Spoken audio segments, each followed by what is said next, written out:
السلام علیکم. بعد د سلام زما د ټول پښتانه دپاره یو پیغام او بیا خاص طور د مروتو دپاره. مروتو تاسو ته خدای یو ازمری انسان خدای درکړی دی چې د هغه نوم دی شیر افضل. شیر افضل چې څنګه د ده نوم شیر افضل دی او دغسې شعر دی، خو د خدای دپاره د رسول دپاره اوسوې کوم چې تاسو د ده کمنټونه ورکوئ او په ده پسې کومې تاسو خبرې کوئ، د خدای دپاره دا مه کوئ. دا یو نه دی چې تاسو د مروت بدنامي ده، دا د ټول پښتانه بدنامي ده. په ده باندې موږ ټول پښتون فخر کوو، دا زموږ د پښتانه فخر دی. بیا چې دا سړی کوم رتبې کوم ځای ته اوس خدای رسولی دی، اوسوې هلته هر سړی هم نه سوی تلی، هر سړي د وس کار نه دی چې دا ځای ته ورسېږي.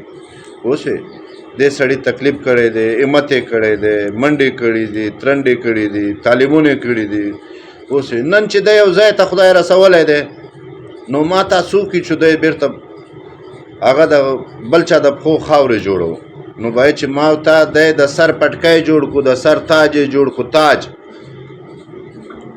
و مروتو دا د تاسو نه دی چې مروت دی، دا د ټول پښتانه فخر دی، په دې ټول پښتون فخر کوي. نو لہذا مونږ ته اوسه پورې دغسې دغه ځای کې ویلي دي چې وایي ټوپک نه قلم ډېر زورور دی. ولې زورور دی؟ مونږ تاسو پښتون ټوپک اخیستی دی چې یاره ټوپک مې واخیستو، ډزې مې وکړو، نن مې هغه وویشتو، سبا مې هغه وویشتو، ځان مې دشمنۍ ته برابر کړو. نو دا قلم کې چې کوم طاقت دی دا په ټوپکو، په مشینو، په تماچه کې نسته. نو تاسو دا همت وکړئ، په خپلو بچانو باندې تعلیم وکړئ، اوسئ هغو سره تکلیف تیر کړئ. کله نن چې شیر افضل سره د شیر افضل مور و پلار یا ورونو داسې تکلیف کړی دی، دی کوم ځای ته رسېدلی دی، ده خپله همت کړی دی. داسې همت وکړئ، همت وکړئ، مخ ته لاړ شو.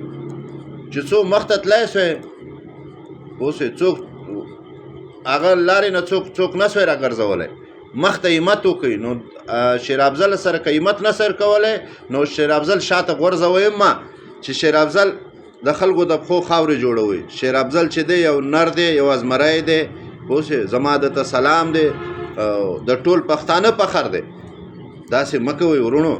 کوم مروت چې تاسو کمنټیان شو کړي دي، شیر افضل پالج ووالو، شیر افضل پولیس پورته کو، شیر افضل چې پولیس پورته کړي نو بس اوسي. اوسې شیر افضل ازمری دی، ازمری نه په ځنګل کې ډارېږي، نه په پنجرو کې ډارېږي، هغه هر ځای آزاد ګرځي. د هغې د خولې نه خلک دورې دورې کېږي چې ما ته خولو روانه چي. دا هغه ازمری دی. نور هم په پښتانه کې مخکې هم خلک راغلي دي، نور هم پالټیان شته په پښتانه کې. اوسې خو داسې د نرې زوی نه دی راغلی، نه داسې د نرې زوی څوک درېدلی دی چې هغه په اسلام آباد کې داسې خبرې کړي دي.